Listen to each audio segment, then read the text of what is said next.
Welcome to your annual cybersecurity training program. I'm Eduardo Robles with the Hidalgo County IT Department. Let's get started. Cybersecurity awareness. How important is this?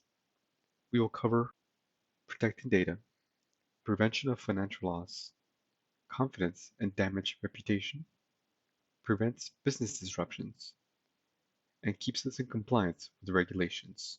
This training will not only help you develop habits and procedures to protect the county data resources, it will also help you protect your own personal information from cyber attacks.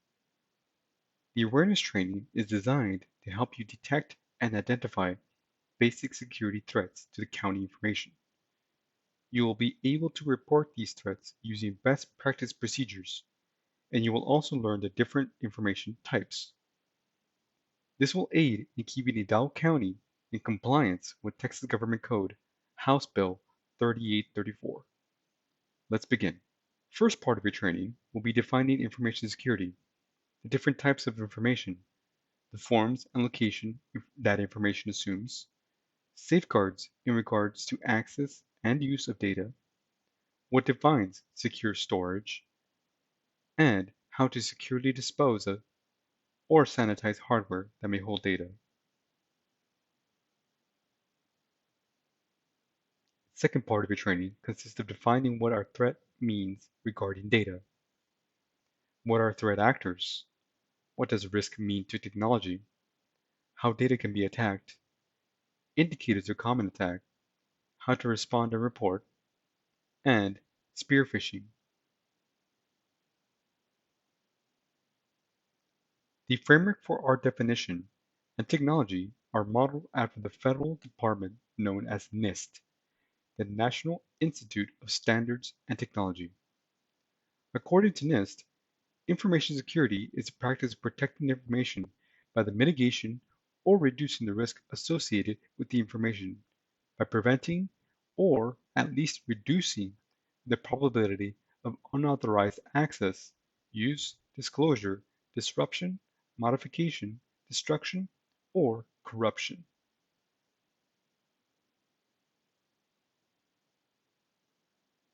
There are three components of information security.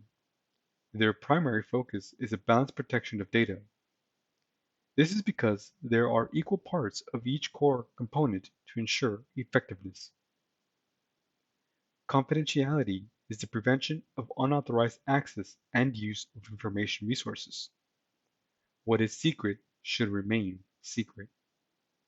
Integrity is the prevention of unauthorized changes to data and ensuring its reliability and validity. Data that has not been tampered with. Availability establishes that resources are accessible when needed.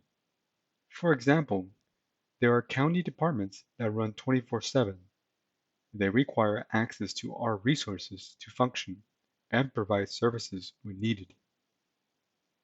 These three components are known as the CIA triad. Combined, these core components provide information security. On the next slide, we will dive in deeper into each component. Let's begin with confidentiality. There are several methods to keeping restricted information secured. Some are administrative controls, such as agreements or policies for employees or vendors. Others are physical controls, like door access controls or surveillance cameras. There are also technical controls in the form of software and/or hardware systems throughout our network. Some examples would be credentials to log into your computer, encryption and monitoring software, or any combination of these, which are part of the county's requirements and regulations. Here are some examples of administrative controls, which are listed in the Hidalgo County Acceptable Use Policy. All employees are expected to follow these policies. Unlawful access into a computer or file, minimal personal use, that is, using your county computer for personal business. Sharing passwords is also prohibited, and unapproved software installations.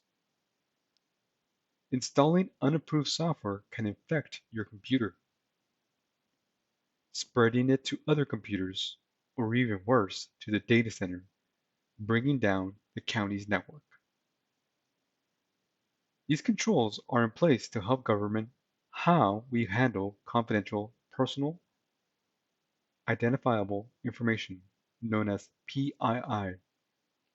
PII is any representation of information that permits the identity of an individual to whom the information applies, which can be readily inferred by either direct or indirect means. Social Security number, birth certificate, or driver's license can all be combined and linked together to an individual.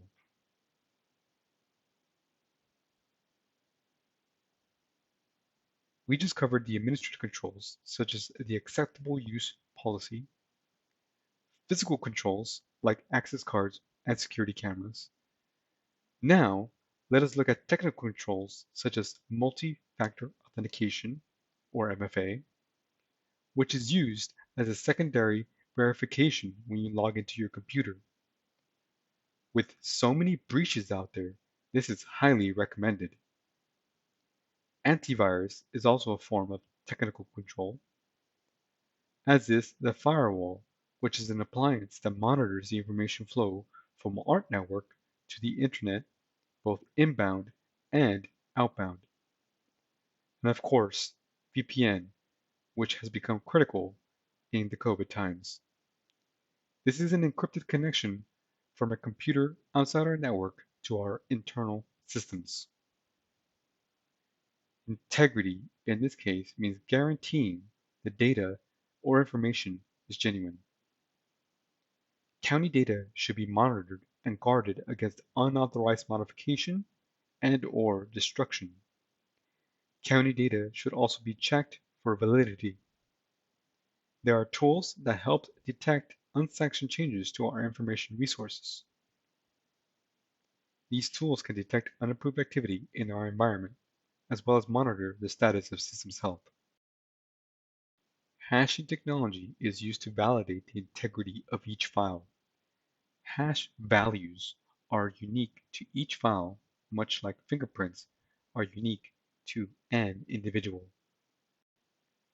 If a file is modified in the slightest, such as the removal of a comma in a sentence, the entire hash value changes. These various technologies work together to support the integrity of information resources. Next, let's look at availability. Authentic, confidential information is only of use when it's readily available. Availability has to do with the dependable and expedient access to information. How do we achieve high availability?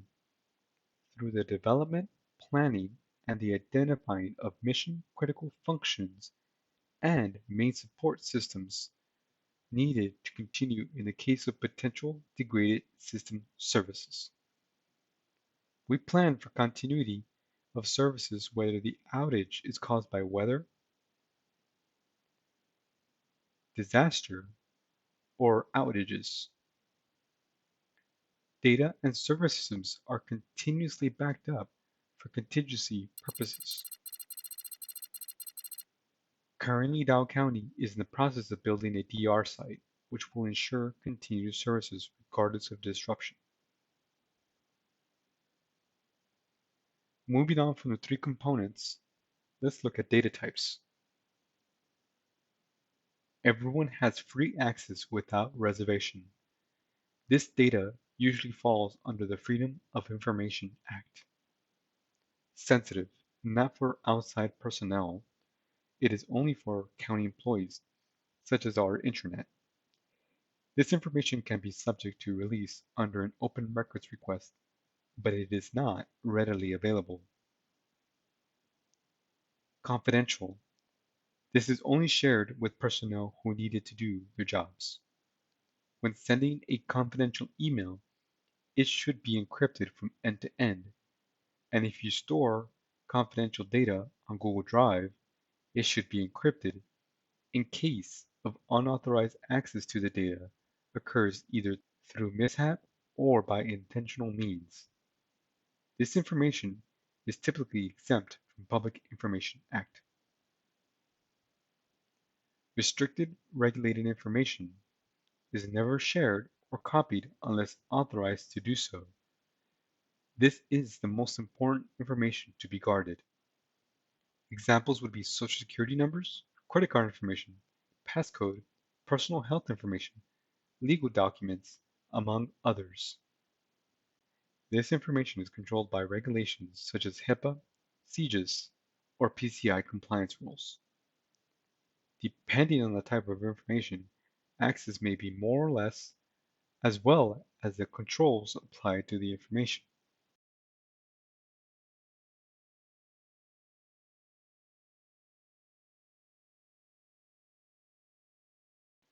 Let's look at what forms and location information can take.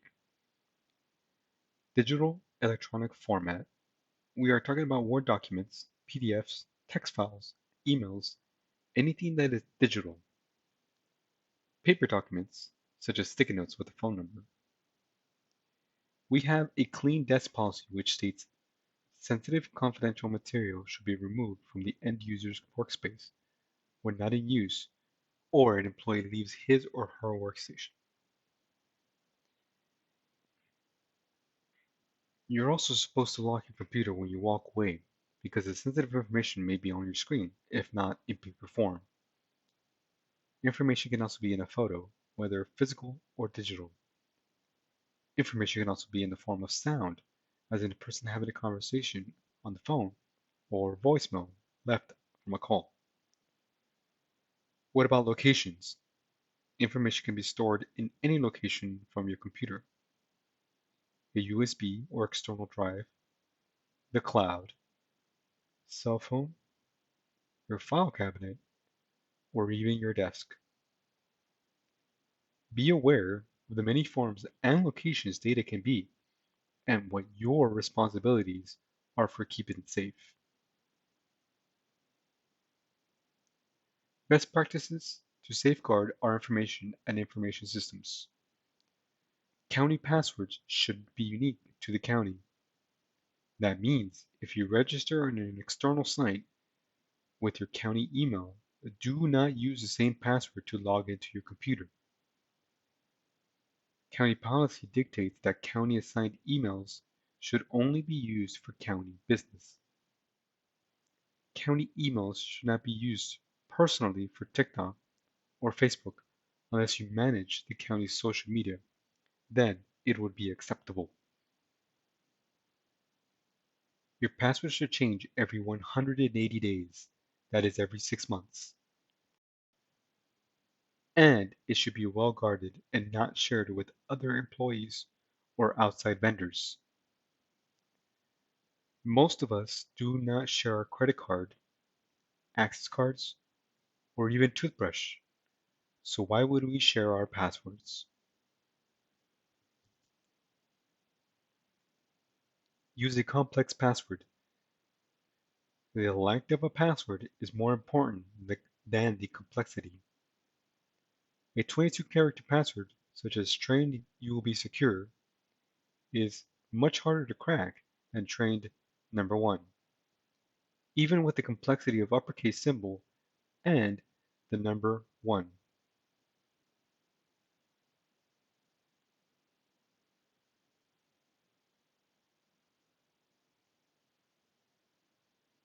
See the site below for more information on how to secure your password.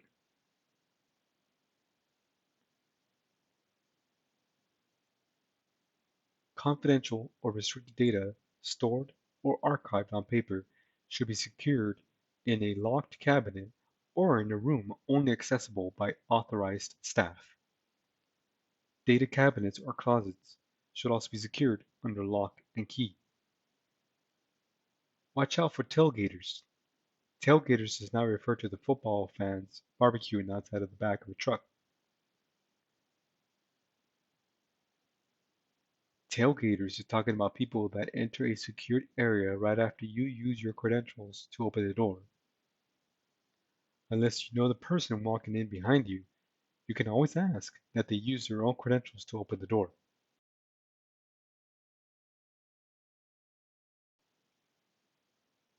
Never send confidential information by email unencrypted. Lock or log out of your computer when you step away. Verify email links, attachments, or files before you click on it. Hover over the link to see if the link is the same as in the text. If they do not match, it is a good chance it is malicious. Let's look at some best practices for securely storing your data. Whenever possible, encrypt external data storage devices such as an external drive or a USB. Saving your data to a mapped drive. Why is this important? I mean, we can save our data to our computer for convenience, but that is as safe as saving your data in an unlocked car. The best place to store your information is on the network through a mapped drive to our data center. Why? Because we can regularly back up that data locally and in the cloud.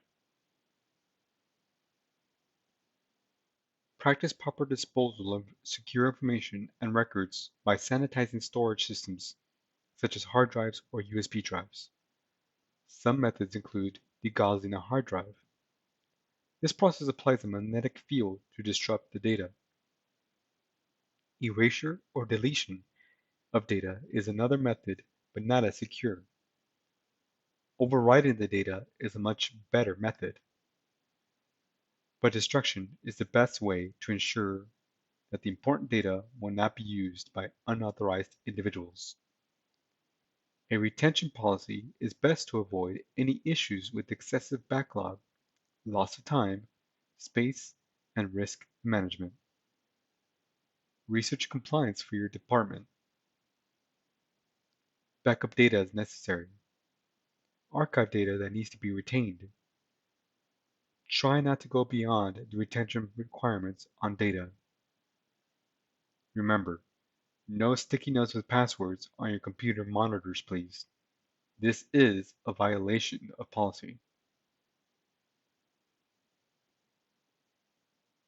Best practices for working remotely. Use only approved devices and software. Use an antivirus program. Keep your devices updated as well as your home router. Use MFA when possible and connect to trusted networks only. Finally, use a VPN when connecting from outside the county, like a coffee shop. Generative AI is a type of artificial intelligence that uses machine learning algorithms to create a new and original content like images, video, text, and audio. Sensitive information such as intellectual property, personal identifiable information, protected health information, and copyrighted material should be explicitly forbidden from being input into any AI tools by employees. Check with the department head or HR on proper usage of AI. Keep your inquiries general. Do not use sensitive data or the organization's detailed information. Check on the output for accuracy and that it is not outdated information. Generative AI has numerous applications, from creating art and music to designing new products and generating realistic training data. As this technology advances, it's unlocking. Don't accept an answer just because a machine has provided it. Watch for improper bias output, such as fake news or deepfakes. Monitor AI usage in your department and organization.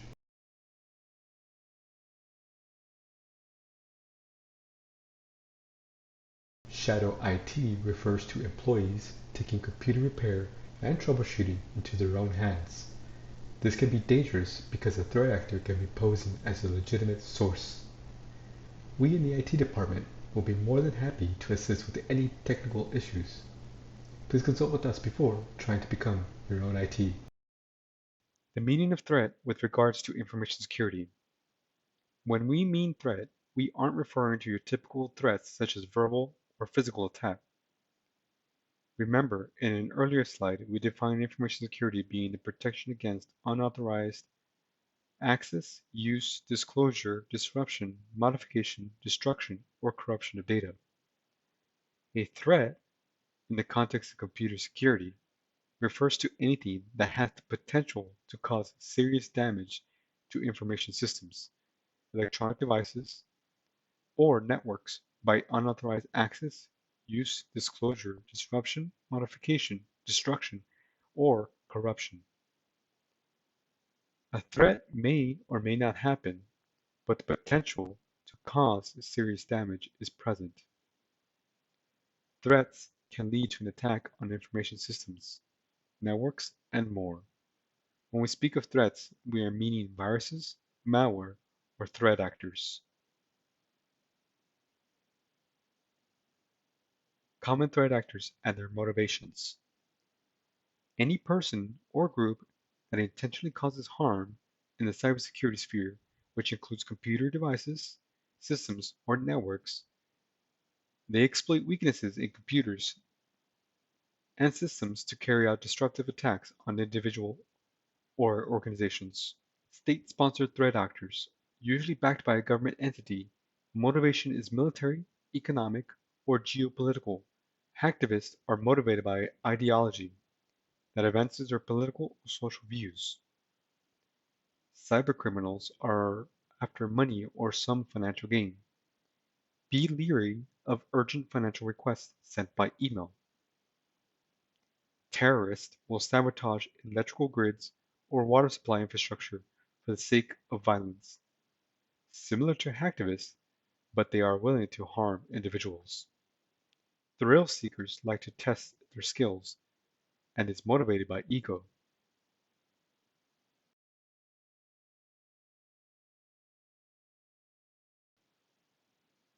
The insider is either a disgruntled employee or one that is seeking personal gain. If you see something, say something. An attack is an information security threat that involves an attempt to obtain, alter, remove, or implant, or reveal without unauthorized access or permission. It happens to both individuals and organizations.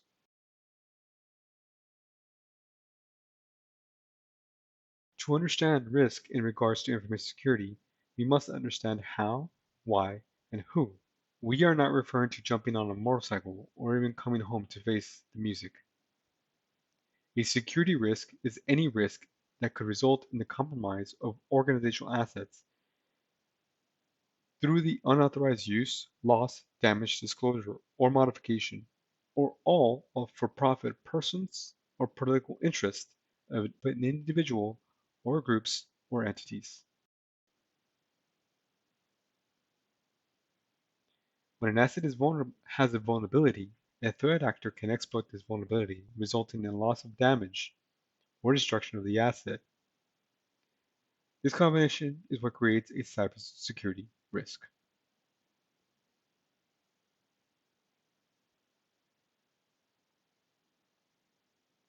Next, we will discuss the ways to detect, assess, and report information security threats, as well as how to address them.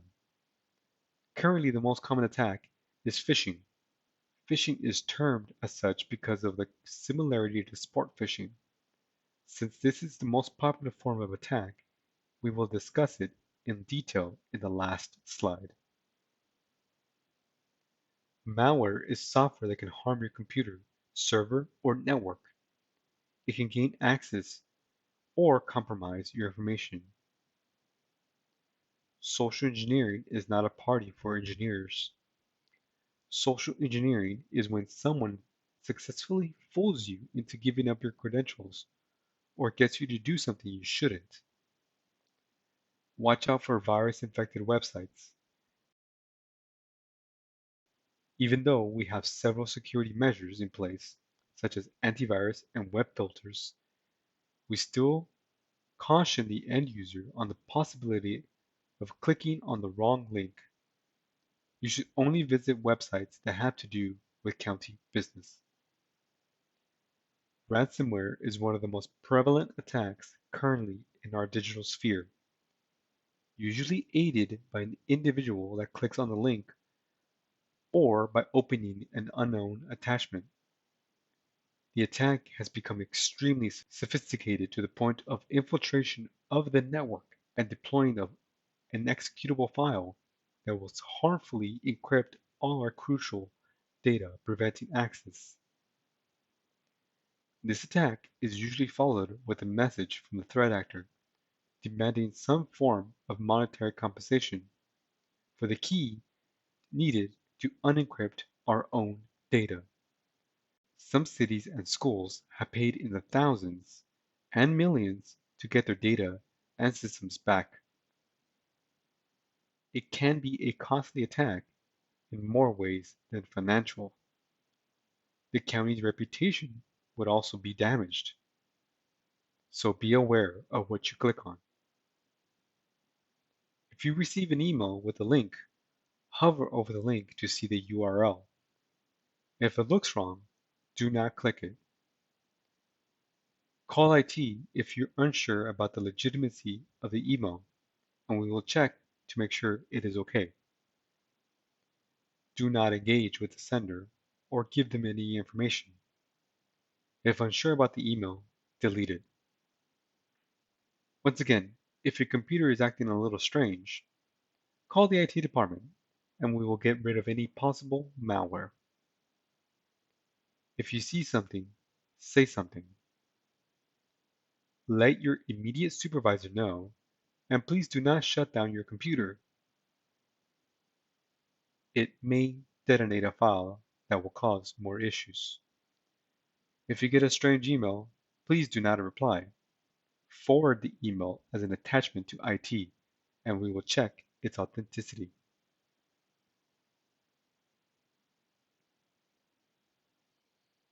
Let's talk about spear phishing.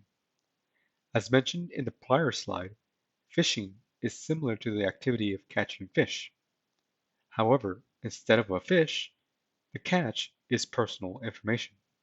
Spear phishing is more like going after a marlin or a specific type of fish.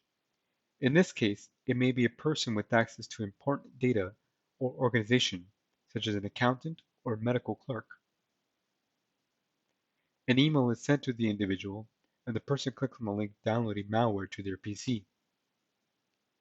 Often, you will get an email stating that you have an invoice, a delivery bill, or in today's environment, your COVID test results. Make sure you know the sender or how to check if the email is valid. If unknown, forward the email as an attachment to IT without clicking on any links or opening any attachments, and we will check its authenticity. Hover over the links in the email to make sure that the websites are legitimate. Something to watch out for are requests for password or money with great urgency. In this example, we see your password will expire, your service will be discontinued, or promises of reward. If it is too good to be true, well, it probably is. Other signs are misspellings or incorrect grammar, such as Hidalgo City, or guessing your work passwords. Do not fall for it. The IT department will never ask to reset your password through an email. Whaling is phishing. Instead of targeting one individual, the target is a high-profile person such as the CFO or a president of an organization. Vishing is phishing through a call on the phone. It is a form of social engineering where a caller pretends that they are the IRS and threaten you with legal action if you do not pay your dues. These heartless criminals usually target the elderly or unsuspecting to take their life's savings. Smishing is like phishing through text. I'm sure you have received a text with a link stating you have your shipment ready to be delivered. But be careful when clicking on it, If you do not know them, delete it. Finally, quishing. It is a QR code, but it is hiding a malicious link. Be careful when scanning QR codes. Thank you for your time. See you next year.